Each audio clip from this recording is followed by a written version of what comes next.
Hello, जय हिंद दोस्तों। स्वागत है आप सभी का आपके अपने YouTube channel technical with SAS में। मैं शिवम विश्वकर्मा स्वागत करता हूं आप सभी का मैथमेटिक्स की क्लास में। तो मैं हाजिर हो चुका हूं आपके लिए टॉपिक लेकर लाभ, हानि तथा पट्टा, मतलब प्रॉफिट, लॉस एंड डिस्काउंट।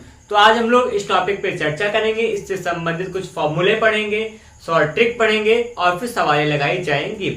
उम्मीद है कि आप लोग स्वस्थ होंगे और अच्छे से अपने CITS एंट्रेंस एग्जाम 2023 के लिए अच्छे से प्रिपरेशन कर रहे होंगे। तो उसी कड़ी में आप सबके प्रिपरेशन के हेल्प के लिए ही हम लोग आ चुके हैं मैथमेटिक्स के संपूर्ण सिलेबस का यहाँ पे सॉल्यूशन लेकर। तो चलिए शुरू करते हैं, देखते हैं टॉपिक में क्या क्या हमको मिलने वाला है। तो आपको जैसे लिखा गया है कि लाभ, हानि, बट्टा, तो इस पूरे चैप्टर में हम पढ़ेंगे लाभ, हानि और बट्टा का मतलब डिस्काउंट से संबंधित सवाले जानेंगे, शॉर्ट ट्रिक समझने वाले हैं, उससे संबंध में आपके यहाँ कैसे कैसे क्वेश्चन पूछे जा सकते हैं आपके एंट्रेंस एग्जाम में, उस पर हम लोग चर्चा करेंगे। फिलहाल यहाँ मैं कुछ फॉर्मूला लिखा हूँ, ये सबसे बेसिक फॉर्मूला है जो कि जनरली याद होना चाहिए ही चाहिए। इसके अलावा जो फॉर्मूले होंगे, जो ट्रिक्स होंगी, उनको मैं आपके सामने भी लेकर आऊंगा। तो चलिए देखता हूँ क्या लिखा गया है। क्रय मूल्य लिखा गया, क्रय मूल्य को हम लोग यहाँ CP से प्रदर्शित करेंगे। CP का मतलब कॉस्ट प्राइस कहेंगे, CP का मतलब कॉस्ट प्राइस होगा। ठीक, यहाँ विक्रय मूल्य का मतलब सेलिंग प्राइस कहेंगे, प्रॉफिट मतलब लॉस होगा ना, प्रॉफिट का मतलब है ना, यहाँ लाभ का मतलब प्रॉफिट P कहा गया है। ठीक, लॉस का मतलब यहाँ पे L से लॉस दिखा गया, हानि को। ठीक, यहाँ पे जो संकेत दिए हैं उसको समझा देता हूँ। क्रय मूल्य मतलब यहाँ कॉस्ट प्राइस होगा, विक्रय मूल्य का मतलब सेलिंग प्राइस होगा, प्रॉफिट का मतलब P से प्रॉफिट का मतलब यहाँ पे लाभ होगा।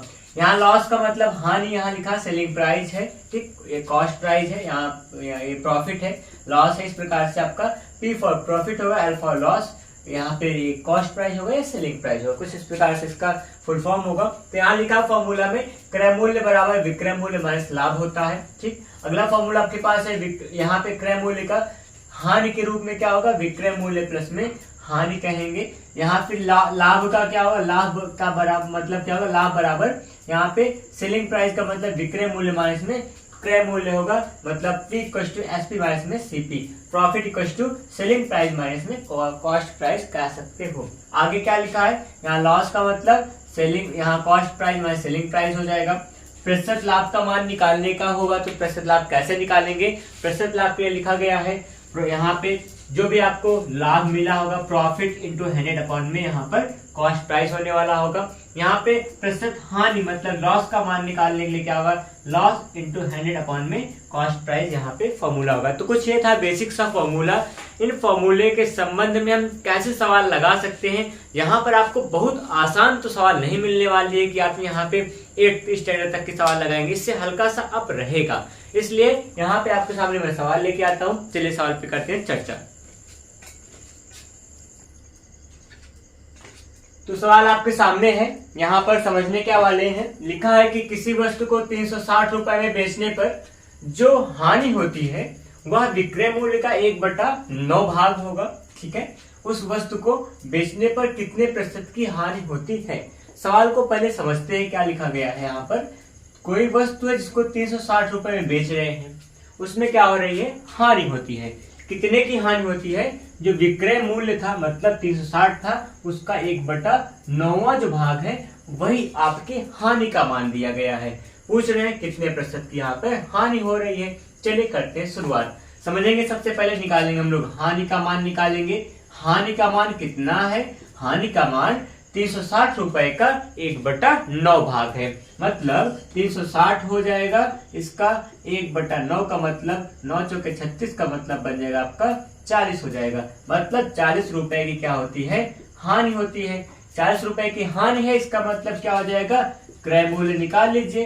क्रय मूल्य कितना होने वाला है, क्रय मूल्य मतलब ज्यादा रहा होगा, 40 रुपए हानि में बेचा, इसका मतलब क्रय मूल्य कितना होगा, 360 में आप कर दीजिएगा ऐड किसको, 40 को, बन जाएगा आपका 400 रुपये। आपका क्या होगा, क्रय मूल्य आ जाएगा। यहाँ पे समझिएगा क्या हानि आपका कितना था, हानि उसका था विक्रय मूल्य का 1/9 भाग। विक्रय मूल्य 360 रुपया दिया गया है उसका 1/9 भाग जब निकालेंगे तो 40 रुपये आए। 4 9 36, 9 चौके 36, 4 बार जाएगा, 0 था, 40 रुपये आ गया। ये आपकी हानि थी। और फिर वस्तु को क्या किया गया है, यहाँ पर कितने में खरीदा गया होगा। अगर 40 रुपये हानि में बेचा गया और क्रय मूल्य का मतलब क्या होगा, विक्रय मूल्य प्लस में हानि होता है। और फिर इसका मतलब क्या होगा, 400 रुपया हो गया। तो 400 रुपया क्या भी है, आपका क्रय मूल्य है। 400 रुपया क्रय मूल्य है। निकालना क्या है, प्रतिशत हानि। प्रतिशत हानि का फॉर्मूला भी आपने लिखा है, क्या होता है, प्रतिशत हानि बराबर क्या हो जाएगा, यहाँ पर हानि का मतलब कितना है, हानि गुणा में 100 बटा में क्रय मूल्य का मतलब 400 हो जाएगा। ठीक, तो यहाँ पर इतना काम करिएगा। यहाँ पे 100 से 100 गया, ये कितना बचेगा, 10। तो आपका क्या मिला, 10% जो होगा ये इसकी हानि होगी। इस वस्तु की हानि कितनी है, 10% होगा। तो आपका राइट आंसर क्या होने वाला है, 10% आपका राइट आंसर हो जाएगा। तो चलिए बढ़ते हैं अगले सवाल पर।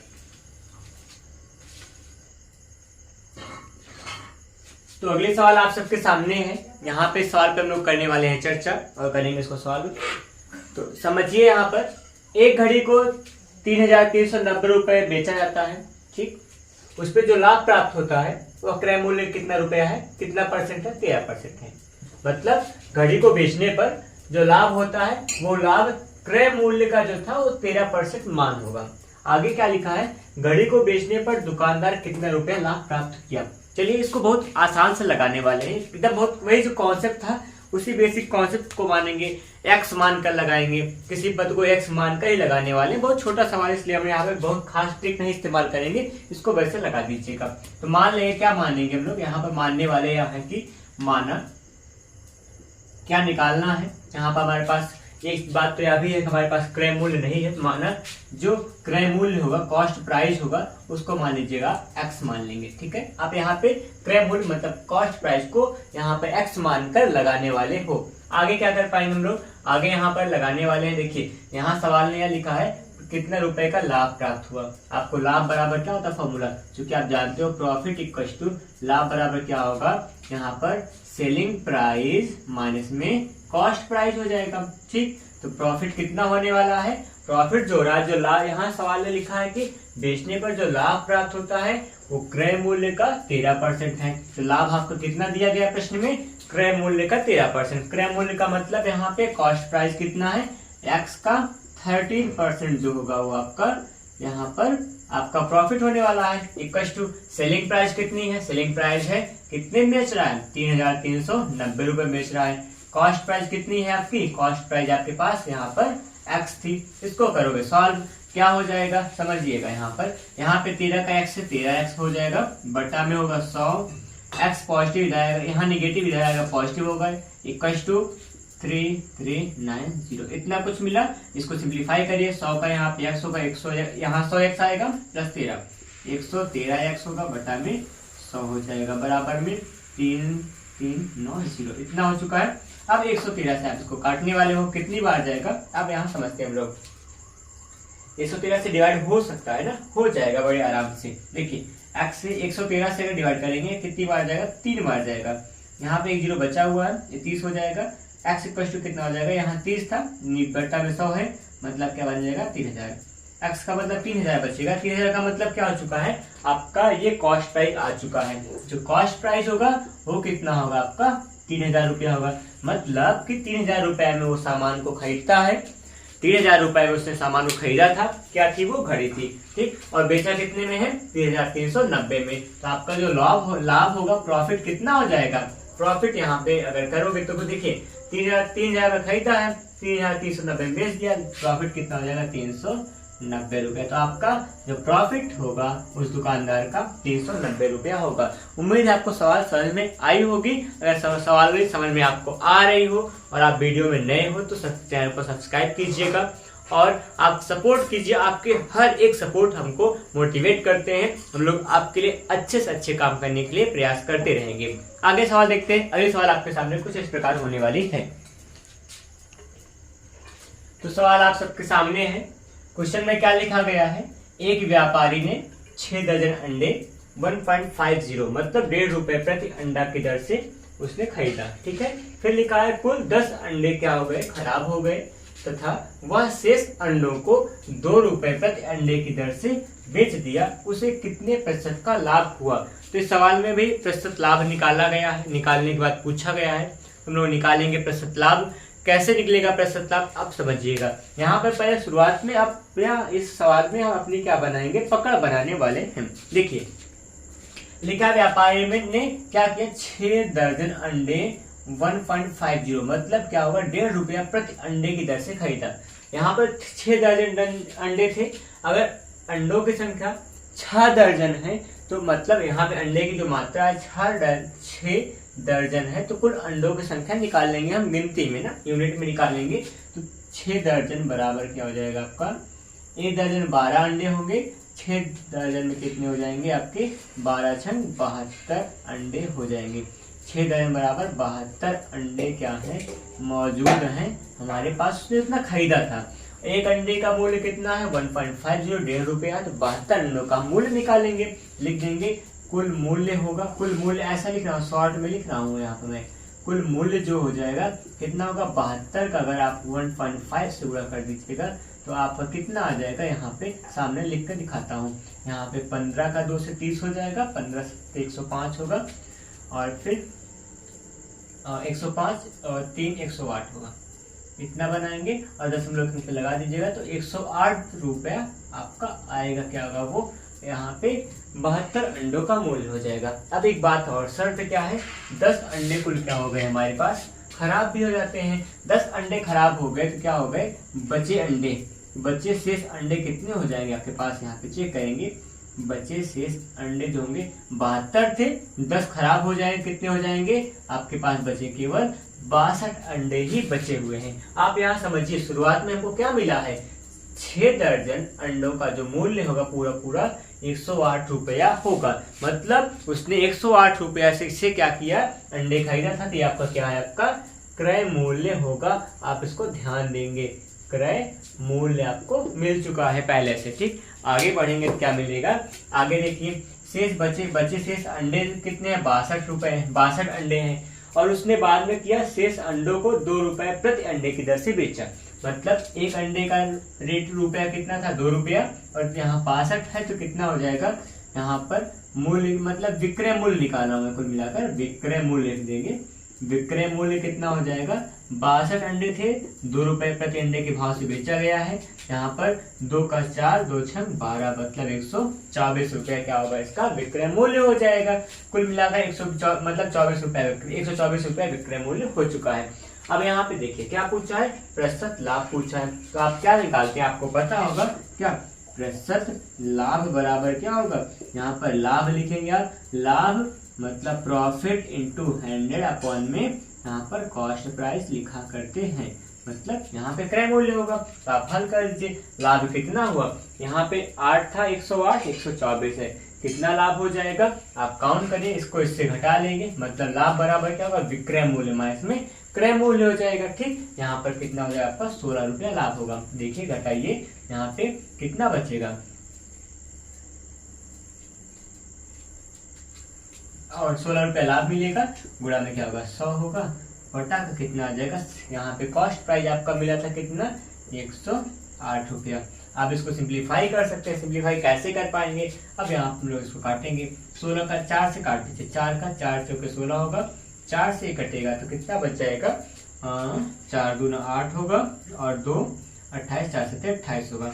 फिर क्या मिल जाएगा, कुछ और सिंप्लीफाई हो पाएगा क्या, नहीं हो रहा है, यहाँ पे बन जाएगा आपको 400 बटा में 27 जो होगा, इतना प्रतिशत का उसको लाभ मिला। तो प्रतिशत लाभ कितना होगा 400 बटा में 27 जो होगा इसका लाभ होगा। यहाँ पे लाभ का जो मान आ रहा है आपके पास कुछ इतना सा आएगा, ठीक। तो यही जो इसको आप सिंप्लीफाई करके जो भी मान लिखना चाहोगे तो आप कर सकते हो, फिलहाल डिपेंड करेगा आपके ऑप्शन के ऊपर। तो 400 बटा 27 जो होगा यहाँ पर आपका प्रतिशत में लाभ होगा। तो कुछ इस टाइप की थी सवाल। आपको सवाल अगर समझ में आ रही हो तो आप वीडियो को लाइक जरूर करिएगा। चलिए आगे बढ़ते हैं अगले सवाल की ओर। अगले सवाल आपको कुछ अलग से मिलने वाली है। दोस्तों आपके सामने एक मैं सवाल लिखा हूँ, और सवाल के संदर्भ में एक ट्रिक वाला फॉर्मूला लिखा गया है। इस टाइप के सवाल को इस फॉर्मूले से हम बहुत अच्छे से बहुत जल्दी से आराम से लगा सकते हैं। तो चलिए करते हैं इस सवाल पे डिस्कस। लिखा क्या है, 40 वस्तुओं का विक्रय मूल्य जो होगा 36 वस्तुओं के क्रय मूल्य के क्या है बराबर है, तो प्रतिशत हानि ज्ञात कीजिए। अब आप यहाँ पे ध्यान दीजिएगा सवाल में, जैसे यहाँ पर कुछ वस्तुओं का क्रय मूल्य किसी अन्य वस्तुओं के विक्रय मूल्य के बराबर होगा, किसी भी वस्तु का विक्रय मूल्य किसी अन्य वस्तु के क्रय मूल्य के बराबर होगा। तो किस मतलब कि यहाँ क्या होने वाला है, यहाँ पे इससे संदर्भ एक फॉर्मूला लिखा हूँ, उसको समझाता हूँ, बताता हूँ। क्या लिखा है, यम वस्तुओं का जो क्रय मूल्य होगा यन वस्तुओं के विक्रय मूल्य के बराबर हो, तो उस संदर्भ में जो प्रतिशत लाभ होगा प्रतिशत हानि होगा, दोनों का फॉर्मूला लिखा गया है। क्या, यम माइनस यम बटा यन गुणा में 100। यहाँ पर अगर यम का मान, यम का मतलब आप क्या मान रहे हो, क्रय मूल्य। क्रय मूल्य को आप हमेशा यम कहोगे इस सवाल के लिए, और फिर यहाँ पर विक्रय मूल्य का मतलब यन से संबंध होगा। यहाँ पर क्रय मूल्य का मान ज्यादा होगा, यहाँ पर यम का मान क्या है, यम का मतलब क्रय मूल्य होगा, क्रय मूल्य यहाँ पर आपका यहाँ बड़ा होगा, और विक्रय मूल्य यहाँ पर छोटा मान दिखाया गया। तो यहाँ पर विक्रय मूल्य वाली संख्या, विक्रय मूल्य वाली वस्तुओं की संख्या क्या होगी, अगर छोटी रहेगी, विक्रय मूल्य का मान जो यहाँ पे दिया गया वो छोटा रहा होगा, विक्रय मूल्य वाली वस्तुओं की संख्या छोटी होगी, तो यहाँ पे इस फॉर्मूले का आप काम करने वाले हो। दूसरा मान क्या हो जाए, अगर यही की उल्टा हो जाए, क्या, यम का मान छोटा हो जाए यन का मान बड़ा हो जाए, उस संदर्भ में आप क्या करोगे, यन में से यम घटा के यहाँ पे बट्टा में यन लिखोगे, गुणा में 100। हर बार में आपको विक्रय की गई वस्तुओं को बटा में लगाना पड़ेगा, जो कि यन दिखा रहा है, यन बटा में है, यन का मतलब विक्रय की गई वस्तुओं को बटा में लगाओगे। बाकी यहाँ पर क्रय विक्रय के वस्तुओं के अंतर बटा में विक्रय की वस्तुओं की संख्या, क्रय विक्रय की वस्तुओं का अंतर बटा में विक्रय की गई वस्तुओं की संख्या गुणा में 100 लगाएंगे आप, आपका आंसर 100% सत्य में लाभ हानि का प्रतिशत मान आ जाएगा। तो सवाल देखिएगा, सवाल में लिखा है 40 वस्तुओं का विक्रय मूल्य 36 वस्तुओं के क्रय मूल्य के बराबर होगा। तो यहाँ पे प्रतिशत में क्या निकालना है, हानि।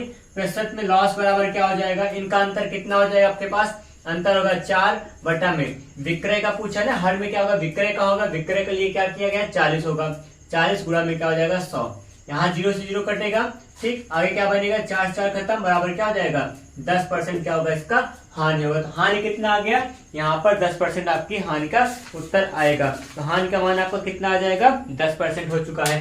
अगले सवाल इस टाइप का हम देखने वाले हैं, चलिए शुरू करते हैं अगले सवाल के लिए। तो अगला प्रश्न आपके सामने लिखा है, यहाँ पे क्या कहा गया है कि 58 संतरों का क्रय मूल्य 50 संतरों के विक्रय मूल्य के बराबर है। क्या करने वाले हैं, यहाँ लिखा है कि 58 संतरों का जो क्रय मूल्य होगा 50 संतरों के विक्रय मूल्य के बराबर है। यहाँ प्रतिशत लाभ निकालना है। जब भी आपको कुछ संख्याओं का मतलब कोई भी वस्तु होगी, कुछ नंबर में वस्तु दी गई होगी, कुछ वस्तुओं का क्रय मूल्य अन्य किसी अन्य वस्तुओं के मतलब कि कुछ अन्य वस्तुओं के विक्रय मूल्य का मतलब बराबर दिया गया हो, आपको प्रतिशत लाभ पूछे या प्रतिशत हानि पूछे, उन दोनों केस में आप क्या करने वाले हो, इस टाइप के फॉर्मूले का यूज करोगे। आप समझिएगा, यहाँ पे क्या हो जाएगा, वस्तुओं का अंतर कितना होगा 50 और 80, 58 है ना, 50 और कितना लिखा है 58 है, 50 58 का अंतर कितना हो जाएगा आपका, कहोगे 8, 50 58 का अंतर कितना कहोगे 8 कहोगे, इनका अंतर कितना होगा 8 होगा। तो इन दोनों की वस्तुओं के अंतर बटा में गुणा में 100 लगाएंगे ना, गुणा में 100 होगा, बटा में कितना होगा, बटा में आप करने वाले हो विक्रय की गई वस्तुओं की संख्या, विक्रय कितना है 50 है, ये होगा आपका फॉर्मूला। कभी भी गलत नहीं पाओगे इस फॉर्मूले को। क्या होगा, यहाँ पर क्रय विक्रय की गई वस्तुओं का अंतर, अगर दोनों बराबर होगा तभी क्रय विक्रय की गई वस्तुओं का अंतर, यहाँ पे कितना होने वाला है, अंतर हुआ 8, अंतर मिला 8 आपको, बटा में क्या लिखा जाएगा, विक्रय की गई वस्तुओं की संख्या, विक्रय की वस्तु कितनी है 50 है, बटा में 50 लिख देंगे। अब यहाँ पे 100 गुणा लगा के प्रतिशत मान निकाल लीजिए, 50 का 2 बार 50 दूना 100, 8 दूना कितना होगा 16%, मतलब लाभ कितना मिला 16%। लगा दो सवाल, कभी सही नहीं, कभी भी आप ना अपने आप को गलत नहीं पाओगे, हमेशा ये सवाल क्या होगा सही मिलेगा। इस प्रकार से आपके सवाल लगने वाले है। आगे बढ़ते हैं अगले सवाल की ओर। अब इस टाइप के यही सवाल देख लीजिए ना, लिखा क्या है यहाँ पर कि 12 वस्तुओं का क्रय मूल्य जो होगा वो 18 वस्तुओं की विक्रय मूल्य के बराबर है, तो प्रतिशत हानि निकालना होगा। एक बात और बता रहा हूं आपको कि अगर आप यहाँ संख्या जो दी गई होगी 18 वस्तुओं का विक्रय मूल्य। अगर विक्रय की गई वस्तुएं जो होंगी, विक्रय की गई वस्तुओं की संख्या क्रय से अधिक होगा तो आप समझ जाइए वहां क्या होने वाला, आपको हानि होगी। अगर क्या हो जाए यहीं पर, अगर क्रय की गई वस्तुओं की संख्या अधिक होगी मतलब वहां पे क्या होगा, आपका प्रॉफिट मतलब कि लाभ होने वाला होगा। चलिए देखते हैं सवाल कैसे लगाइएगा। यहाँ पे 12 वस्तुओं का क्रय मूल्य जो होगा 18 वस्तुओं के विक्रय मूल्य के क्या होगा, बराबर होगा। तो हमको क्या निकालना है, हानि निकालना है। चलिए देखते हैं क्या करिए। सबसे पहले वस्तुओं की जो संख्या होगी, क्रय विक्रय की गई वस्तुएं कितनी है, 12 है और कितनी है, 18 है। यहाँ पे 12 है और कितना है लिखा गया है, 18 लिखा गया है ना। 12 और कितना है, 18 है। अभी काम कर लीजिए, क्रय विक्रय की गई वस्तुओं का अंतर निकालें। 12-18 का अंतर कितना हो जाएगा, 12-18 का अंतर आप कहोगे 6, कितना 6 कहिएगा, ठीक है। उसके बाद क्या मिलेगा, यहाँ पे बटा में क्या लगाएंगे, विक्रय की गई वस्तुओं की संख्या। विक्रय की गई वस्तुओं की संख्या कितनी है, 18 है। गुणा में क्या लगा दीजिए, आप क्या लगाओगे 100। यहाँ पे क्या हो जाएगा, फिर यहाँ पे 6 18 3 बार जाएगा। आप भाग कर दीजिए, कितना आएगा 33 सही 1/3% आपका क्या आएगा, मान। आपका जो हानि होने वाला है वो 33 सही 1/3 कुछ इतना सा हानि होगा। ठीक, कुछ ये थी आपके सवाल। तो आशा करता हूं कि आप सबको सवालें समझ में आ रही हैं, और आप सबको अगर वीडियो पसंद आए तो आप वीडियो को लाइक कीजिएगा। कमेंट करके आप बताइए कि आपको आपका कौन सा टॉपिक कमजोर है, आप किस टॉपिक को ज्यादा पढ़ना चाहते हो। उस टॉपिक को हम लोग जल्दी से शुरू करेंगे। फिलहाल अपने तरीके से हम लोग आगे बढ़ रहे हैं। हम लोग पीछे कई लेक्चर ले चुके हैं। यहाँ पर ये प्रॉफिट एंड लॉस का चल रहा है। पिछला हमने प्रस्तुतता को कवर करते हुए आगे बढ़ चुके हैं। अब यहाँ पर लाभ हानि को कवर करते हुए आगे बढ़ते हुए आपके पूरे मैथमेटिक्स के सिलेबस को कवर करने वाले हैं। आपका फिलहाल अभी CITS का कोई नोटिफिकेशन नहीं आया है। नोटिफिकेशन आने से पहले तक हम लोग प्रयास करेंगे मैथ को पूरा कवर कर दें, पूरा बेसिक से बेसिक यहाँ पे थ्योरी पढ़ाकर आपका जैसे यहाँ पर आपका एंट्रेंस एग्जाम का अगर फॉर्म आ जाए उसी समय से हम लोग आपके लिए MCQ लाकर आपकी तैयारी में एक बढ़िया सा प्लान करते हुए आगे बढ़ जाएं। तो चलिए वीडियो बने रहिए। धन्यवाद। जय हिंद।